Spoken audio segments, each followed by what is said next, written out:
Katie Chats here at SMITHEE TV in downtown Toronto with filmmaker Jared Bratt. What inspired you to get into the film business?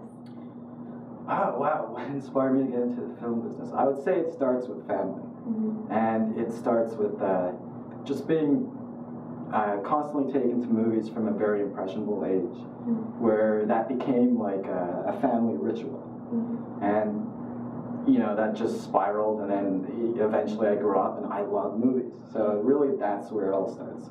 Were there any films in particular that really stand out for you in your childhood? Yes, Die Hard 1. That would be the first experience I can remember where I'm sitting in the theater, and you know, specifically at the scene when John McClane's pulling glass out of his feet. I think I was crying or really immersed in it at that point, and that's when I think I was exposed to well, the power of movies and how movies can really bring you through a wide range of emotions, even if it is an action movie. Yeah. You recently finished shooting your film Streamer. Yep. Tell me about the story in that film. Okay, well, it's a psychological horror. I would also say it's a tragic love story, and I think by the end of it, you see how that parallel works hand in hand. I try not to give too much away because I feel like it's such a small, contained piece that if I give like a money plot moment or a money shot away, it just like, it ruins it. But I will say that it's a tragic love story between a tub dweller, as I like to call the main character, played by Ryan Fisher. And what exactly is a tub dweller? Tub dweller is somebody, well, it's somebody who spends a lot of time in their bathroom just dwelling, but then you could read even further into that and say, well, a tub dweller could be somebody who dwells a lot internally and then, you know, overthinking stuff in general. And it's that love triangle or tragic love story between the tub dweller and then, excuse my language, but a mindfucker. And that's just somebody who's, you know, toying with the guy's head, essentially, and that's played by Sidney Penner. Is this based on your experience? Honestly, it's I'd say it's personal experience combined with certain movies that I like. Right. Like Ethan Hawke's directorial debut, Chelsea Walls. I don't know if you've seen that, but there's an awesome scene with actor Steve Zahn, and he's in the bathroom, and he's talking to an escort, and he's pretty much talking like, you know, classic funny Steve Zahn, but ultimately the point of the story is that he's talking about how he's not doing anything with his life. And the scene goes on for about 4 to 5 minutes, really raw and I find really compelling. And so all personal experience aside, I watched that scene and I was looking for something to do with these two actors that I got who I think are dynamite. And to me, that scene is a compelling scene, and I would watch 70 minutes of this guy in that bathroom just talking. So that's kind of like an influence right there. I'm like, well, if you can get the acting and a plot, it shouldn't matter that it takes place in a bathroom, or it's 5 minutes, or 8 minutes, or 10 minutes. Great. How did everything go on set? Did it run smoothly? Oh yeah. One of my biggest things that I've learned up until this point is just, and it's always been a given, but you know, it's easier said than done, but like, work your ass off, you know, plan, prepare, obsess, in my case.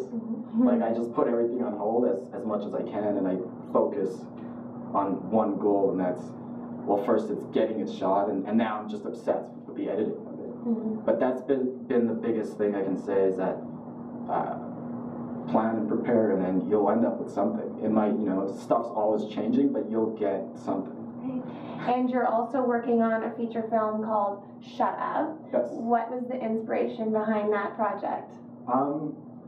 Inspiration, well, I wrote a 20-page draft back in 2003. And at that point I was like, all I had was a camera, which was I still have it, Panasonic AG-DVX 100. And just having a camera and a few buddies that you like movies with, it's really about, well, what can we do that we can actually do? And this is like pre having any knowledge of, you know, the real filmmaking process, quote unquote. So ultimately, and it's been a consistent theme in the shorts and the features that I've attempted to do, but confinement thrillers. So like, somehow I always end up dealing with putting somebody in a confined space and pulling a thriller out of that. I did a short with like 2 people in a garage, and they find a body in a trunk, and it's them in the garage, which was kind of like Reservoir Dogs influenced. We did a short with a couple in a motel room arguing about the meaning of the word love. Now it's a short with people in the bathroom, but the feature ultimately is, I call it a 90s coming-of-age love thriller. Mm-hmm. And it starts off where you get like something like Reality Bites, where you're dealing with like your slacker kind of young adults trying to find themselves. Mm-hmm. And you get like a trifecta of all their intertwining lives. Mm-hmm. And then ultimately they all connect even further when they're all at odds with each other, and they get confined and trapped in a car that just breaks down on them. Wow. And it's alluded to later that it might be under the control of the devil, mm-hmm. which ties into the theme that we're all our own worst devils and enemies. So it's kind of like I would say it's one part Reality Bites, and then kind of towards the end it becomes something more like David Lynch Lost Highway type of vibe. And how do you go about casting your projects? Well, with Shut Up, I would say it's the first time we actually, we had a little bit of money, so we could go a little bit more professional, and we got a casting director. Okay. And in doing so, we were able to meet talent that really shined, even if they weren't right for the part. And I should say, you know, I'm not trying to pat myself on the back or anything, but like, with my writing, I do like to write sort of stylized, and I love writing dialogue. I love writing dialogue more than dealing with structure or the A to Z's of stuff. Like, I'll write a few pages of dialogue and then have to rein myself in and be like, where's this going? But in mentioning that, you know, I'm hoping that I'm finding actors who kind of get that approach to dialogue. Mm-hmm. And then, yeah, I'm never rigid about that, and it's totally, if we have to drop like a couple sentences or everything, that's totally cool by me.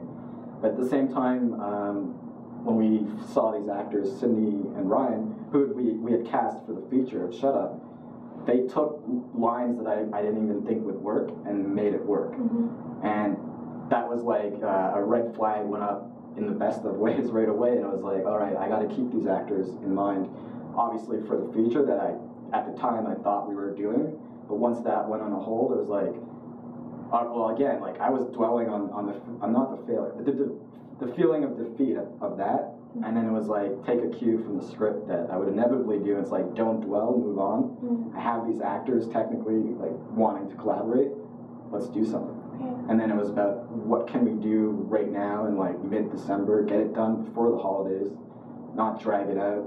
Mm-hmm. You know, no budget, but obviously you end up spending on something, whether it's $60 or $600, but you know.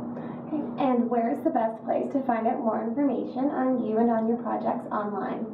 Okay, well, jaredbratt.com. Mm-hmm. That's my own personal site, and it's kind of a blog format, so very easy to maneuver and find out what's new and what's upcoming. For Streamer itself, @StreamTheShort on Twitter, if you can follow us. We've got like a wide range of followers now. Yeah, but @StreamTheShort, and then @JaredBratt on Twitter. Okay. And then Facebook. Perfect. Thank you so much, Jared. Congratulations, and best of luck with your upcoming projects. Thank you. Thank you. I'm Katie Uhlmann reporting for Katie Chats here at SMITHEE TV in downtown Toronto.